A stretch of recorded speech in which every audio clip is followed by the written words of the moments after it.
2 বছর প্রবাস জীবন কাটানোর পর উনি ছুটিতে আসবেন। আসার আগে আমার শাশুড়ি আমায় জিজ্ঞেস করলো আমার কি লাগবে বলার জন্য। উসমান বলেছে। আমি বলেছি কিছু লাগবে না। দুপুরে রান্নার সময় উনি ভিডিও কল দেয় ওনার মাকে। আমি পাশেই ছিলাম। তখন উনি জোরে জোরে বলতে লাগলেন, মা কারো কিছু লাগলে বলতে বলো, আমার আবার সব প্যাকিং করতে হবে, পরে বললে আর সময় পাবো না কিনে এনে প্যাকিং করার। আমি মজা করে বললাম, আপনি সুস্থ মতো আমার কাছে ফিরে আসলেই হবে, আর কিছুই লাগবে না। উনি আর আমার শাশুড়ি থম খেয়ে গেলেন এমন কথা শুনে। আমি এটা বলেই রুমে দৌড়ে চলে আসি। 2 দিন পর উনি আসবেন। আমি ওনার রুম নিজে হাতে পরিষ্কার করে বিছানা চাদর বদলিয়ে গুছিয়ে দিয়ে আসি।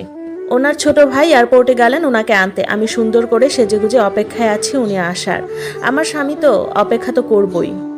উনি ঘরে ঢুকলেন। ওনাকে দেখে আমার বুকটা কেঁপে উঠল। 2 বছর আগের উনি আর আজকের ওনার মধ্যে অনেক তফাৎ। অনেক বদলে গেছেন, মোটা হয়ে গেছেন, আরও বেশি সুন্দর হয়ে গেছেন। উনি এসে ওনার মাকে জড়িয়ে ধরেন।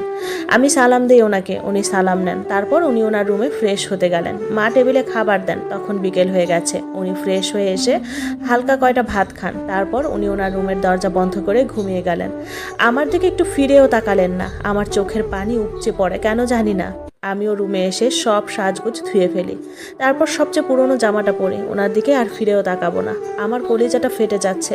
আমার এখানে একটুও থাকতে ইচ্ছে করতেছে না। একটু বাপের বাড়িতে গেলে শান্তি পেতাম। সন্ধ্যার দিকে ওনার নানার বাড়ির মেহমান আসবে, তাই নাস্তা বানাতে রান্নাঘরে গেলাম। নুডলস, সেমাই, ফিরনি, হালিম রান্না করি, আর আসলে ফলমূল কেটে দিব। সব রেডি করতে করতে মাগরিব হয়ে পড়ে। ওনারা চলে আসেন। ওনারা আসার সাথে সাথে আমি ওনাদের সামনে গেলাম না। রান্নাঘর থেকে সব নাস্তা রেডি করে দিচ্ছি, মা নিয়ে যাচ্ছেন। ওনাদের সাথে সম্পর্কটা আমার এতটাও ভালো হয়নি, দূরত্ব তো আছেই। ওনারা রাতে থাকবেন, আমি রাতে রান্না বসালাম। আমাকে আমার শাশুড়ি করতে মানা করেছেন, তারপরেও করছি, কারণ রুমে বসে কী বা করব। উনি ঘুম থেকে উঠলেন রাত 9টার সময়। উঠেন, হালকা না চা খেলেন আর সবার সাথে কুশলাদি বিনিময় করলেন। আমি ওনার সামনেও পড়লাম না। রাতের 11টার দিকে সবাইকে খাবার দিলাম। আমি জাস্ট সব রান্নাঘর থেকে বেড়ে বেড়ে দিচ্ছি। আমার মামি শাশুড়ি আর খালা শাশুড়িরা নিয়ে যাচ্ছে। উনি এখন খাবেন না, পরে খাবেন। আমার আর রাতের ভাত খেতে ইচ্ছেও করলো না। তারপরেও সবার সামনে বললাম খেয়েছি। রান্নাঘরের কাজ গুছিয়ে রুমে ঢুকলাম, আর ওনারা সবাই ওনার রুমে।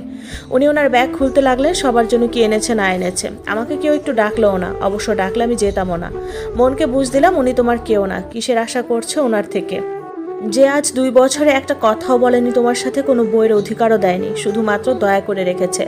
গতকাল রাতে ওনার আসার আনন্দে সারা রাত ঘুম হয়নি। বিছানায় গায়ে এলিয়ে দিতে কাঁদতে কাঁদতে ঘুম চলে আসে আমার। আলহামদুলিল্লাহ, একটি শান্তির ঘুম হয়। সকালে উঠে ঘর ঝাড়ু দিয়ে রাতের বাসি খাবারের প্লেটগুলো ধুয়ে ফেলি। তারপর সবার জন্য নাস্তা রেডি করি। সবাই একে একে ঘুম থেকে উঠে আর নাস্তা করে বসে গল্পগুজব করছে। আমি দুপুরের রান্নার প্রস্তুতি নেই। সকালে আমার শাশুড়িকে বললাম, মা উনি এসেছেন, এখন সব মেহমান আসবে। আমার খুব আনইজি